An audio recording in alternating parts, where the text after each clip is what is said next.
The San Diego suburb was filled with sunlight and the sound of the ocean. Houses stood on the hills, each with a view of the beach. Boats gently rocked in the harbor, and families and tourists strolled along the boardwalk. It seemed that every day passed peacefully without surprises. Claire had lived in this area for 3 years. She was 31 and worked as an interior designer.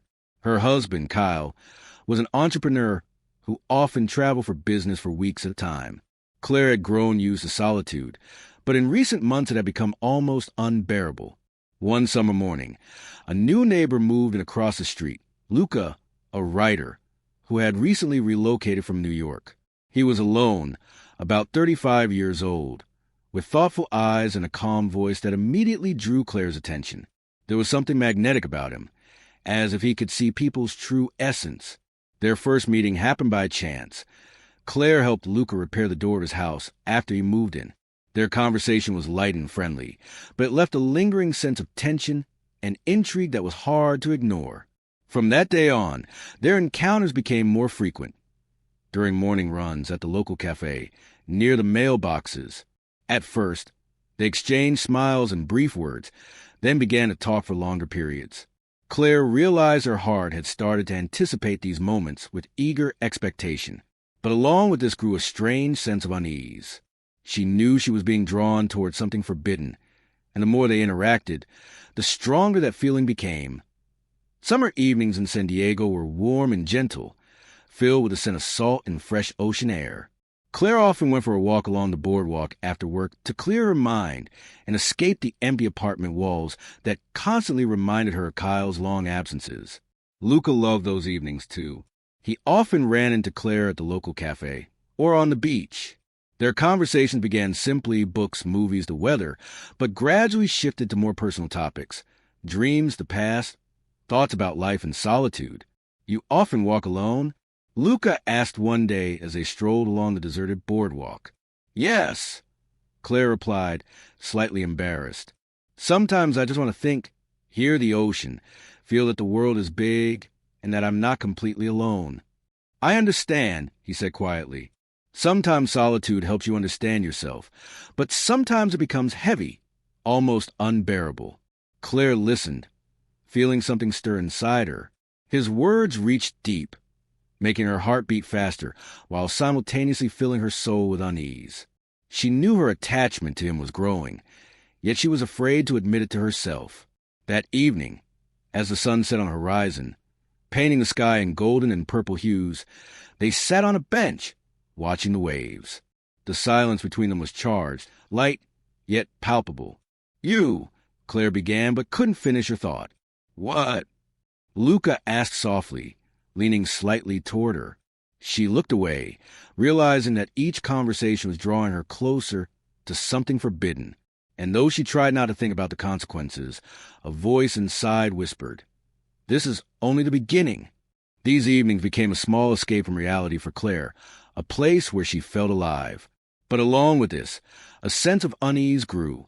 She knew that her connection to Luca was not merely friendship, but something far more dangerous. As summer drew to a close, the air became soft but humid, filling the streets of San Diego with a gentle coolness. Claire found herself thinking about Luca more and more throughout the day, while cooking dinner, scrolling through photos on her phone, or hearing the doorbell ring. His presence seemed to permeate every detail of her life. Kyle was still absorbed in work, frequently traveling for business, leaving Claire alone in a house full of silence and memories of her former life. In these moments, Luca became more than just a friend. He was a quiet refuge, a person beside whom she felt truly alive. One evening, rain began suddenly, drumming on the roof and splashing across the sidewalk. Claire ran into Luca's house, seeking shelter from the storm. They sat together on the couch, wrapped in blankets, sipping hot chocolate. "You're often alone?" Luca asked softly, looking at her with his deep eyes. "Yes," Claire replied, not averting her gaze. Sometimes solitude becomes too heavy. In the silence that followed his words, all they could hear was autumn had blanketed San Diego in golden and crimson leaves. The days grew shorter, and the cold wind reminded Claire of the inevitability of change. She increasingly felt the weight of a double life. By day, Kyle's wife. By night, Luca's secret guest. Every meeting with him felt necessary. Yet each also brought her closer to the moment when her secret could be revealed. Kyle had begun to notice the changes.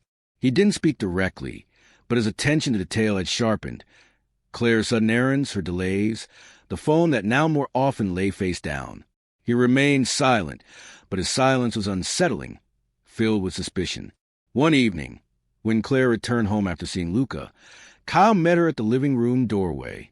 His gaze was attentive and cold. "Where have you been?" he asked calmly, but with a heavy undertone.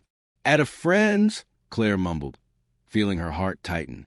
Kyle nodded as if expecting confirmation and then fell silent. But inside, a sense of unease grew. He sensed that something had been broken, that trust was beginning to crack. Claire realized that the secret she had held with hope and excitement now hung by a thread. Every step she took, every thought of Luca intertwined with guilt and fear. She understood that she was standing on the edge of an abyss, where any misstep could destroy everything she knew about her life. And yet, the desire to be near Luca was stronger. Each meeting with him filled her with emotions long absent from her marriage, but it also brought her closer to the moment of truth, the inevitable collision between passion and duty. The October air had grown cool and the evenings stretched long. Claire noticed that Kyle had begun watching her more closely, staying home longer, showing up unexpectedly, and asking sudden questions. "Were you out late again after work?"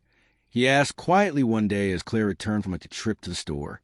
"Yes, I just stayed a little late," she replied, trying to hide the anxiety in her voice. But Kyle didn't believe her. He began noticing small details. The faint scent of another's perfume, strange messages on her phone, unusual glances and smiles. His silence became tense, almost tangible. Claire realized that the secret she had guarded for so long was beginning to unravel. One night, Kyle quietly approached the bed and took her phone from the nightstand. Claire woke instantly.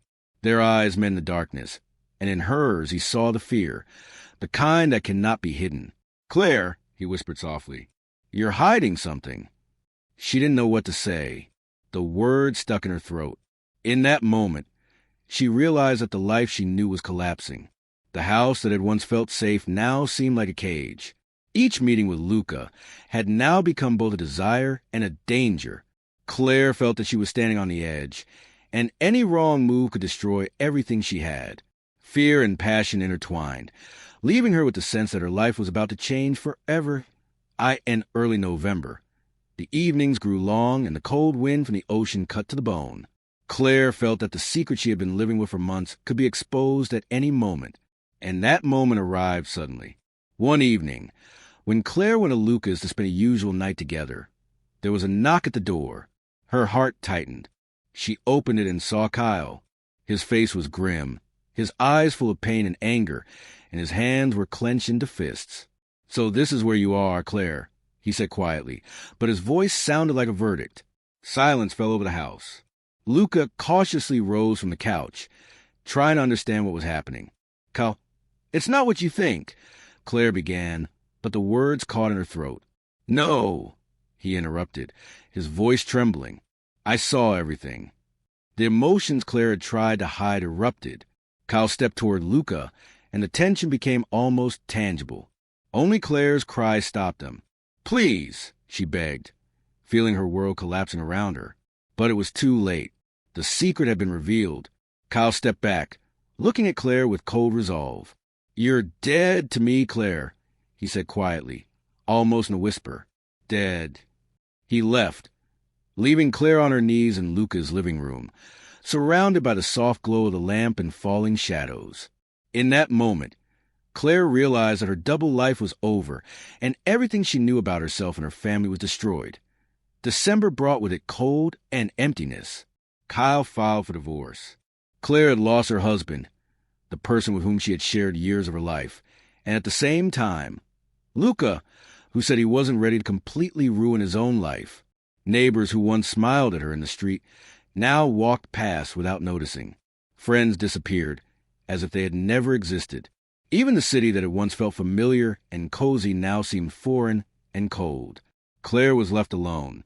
Her home, once filled with light and laughter, was now empty and quiet. No guests, no conversations, no laughter. Only walls, shadows of memories, and the soft sound of the ocean outside. She sat in the dark, holding a photograph in which she and Kyle were still happy. Memories of love, passion, and betrayal intertwined, creating a sense of emptiness that could not be filled. The snow falling outside in the cold moonlit night made everything around quieter than ever. Claire realized that the choice between passion and duty had left her alone with emptiness, and while the world slept, she sat in silence, understanding that her life would never be the same again. A month had passed since the divorce was finalized. Winter was cold, but with each day the sun rose higher, filling San Diego with a soft light. Claire realized that life did not end with loss. It could be the beginning of something new. She began taking morning runs along the beach, listening to the sound of the waves and feeling the fresh ocean air. Sometimes it seemed to her that Kyle or Luca might appear around the corner, but she understood the past could not be undone, and that was both painful and liberating. Claire returned to her design work, taking on projects she had previously postponed, and signed up for yoga and painting classes she had long dreamed of. She understood that solitude was not always a prison, but sometimes an opportunity to hear herself, her desires, and her fears. Sometimes, sitting by the window with a cup of hot coffee and watching the city awaken, she reflected on past mistakes and experiences. But now those memories were part of her journey, not a shadow over her life. She realized the most important thing. No one can take away a person's inner light if they do not give it away themselves. The past was a part of her, but it did not define her future. And as the first spring rays danced on the ocean, Claire smiled for the first time in a long while, quietly, confidently, without fear or regret. Life continued, and now she was ready to move forward, step by step, toward her own dawn.